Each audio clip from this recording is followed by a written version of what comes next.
Assalamualaikum warahmatullahi wabarakatuh.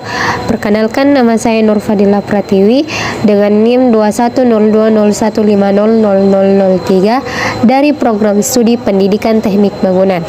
Di sini saya akan menjelaskan mata kuliah Ilmu Bahan Bangunan sebagaimana yang telah dipelajari pada semester pertama. Jadi, materi yang akan saya bahas itu ada 5. Yang pertama itu, apa itu bahan bangunan. Yang kedua, apa-apa saja sifat-sifat bahan bangunan. Yang ketiga, apa itu beton. Yang keempat, apa-apa saja itu bahan pengikat hidrolis. Yang kelima, apa itu kayu. Jadi, materi pertama yang saya akan bahas yaitu apa itu bahan bangunan. Jadi, bahan bangunan adalah bahan yang dipakai untuk membuat barang bangunan atau bahan yang memberikan sifat-sifat tertentu di dalam teknik bangunan dalam arti yang luas. Jadi, ada 3 jenis contoh dari bahan bangunan. Yang pertama itu bahan bangunan jenis kayu dan bambu. Contohnya itu kayu. Yang kedua, bahan bangunan yang dibuat dari logam. Contohnya itu paku dan besi.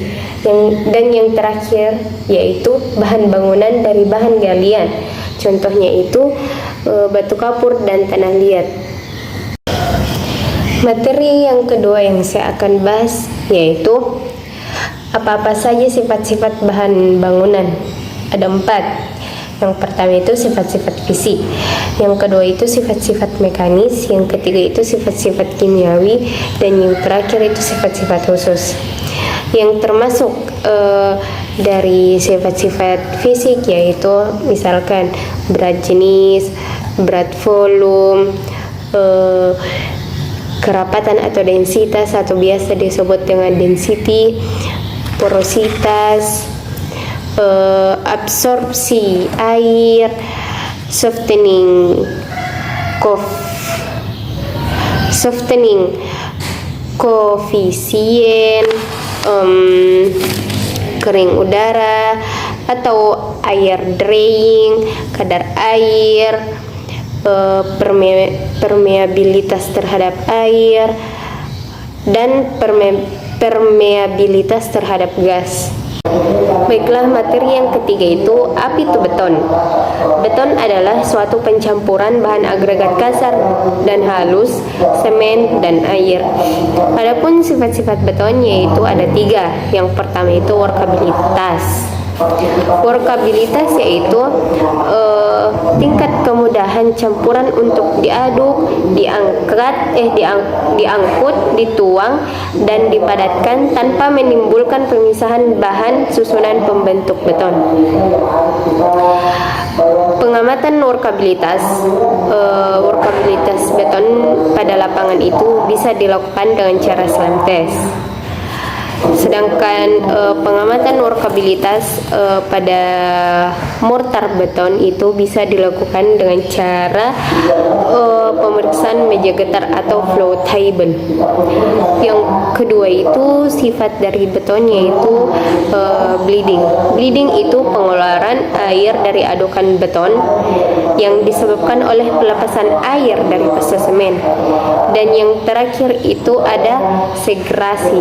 Segrasi itu kecenderungan pemisahan bahan-bahan pembentuk beton. Selanjutnya kita berpindah pada materi keempat yaitu apa-apa saja yang termasuk dari bahan hidrolis. Materi keempat yaitu apa-apa saja bahan perekat hidrolis. Bahan-bahan perekat hidrolis ada 2, yaitu kapur dan semen Portland. Istilah atau kata kapur secara luas diberikan kepada bahan padatan yang terbentuk terutama dari unsur kalsium atau Ca. Dan yang kedua itu semen Portland. Bahan utama dari semen Portland ini adalah batu kapur kalsium yang merupakan sumber utama oksida kapur dan tanah liat. Adapun materi kelima atau materi yang terakhir yaitu apa itu kayu. Kayu adalah bahan yang sangat penting untuk bangunan maupun perabot rumah. Adapun keuntungan dari pemakaian kayu yaitu mudah diperoleh, mudah dikerjakan, dan hantaran panas kecil. Sedangkan adapun yang tidak menguntungkan dari kayu yaitu keterbatasan dalam ukuran-ukuran, tidak homogen. Artinya itu tidak homogen yaitu serat-seratnya tidak terbagi rata pada kayu. Dan yang terakhir adalah anisotrop. Maksud dari anisotrop yaitu memiliki sifat yang tidak sama dalam semua arah. Itulah hasil video dari saya. Kurang dan lebihnya mohon dimaafkan. Wabillahi taufiq wal hidayah. Wassalamualaikum warahmatullahi wabarakatuh.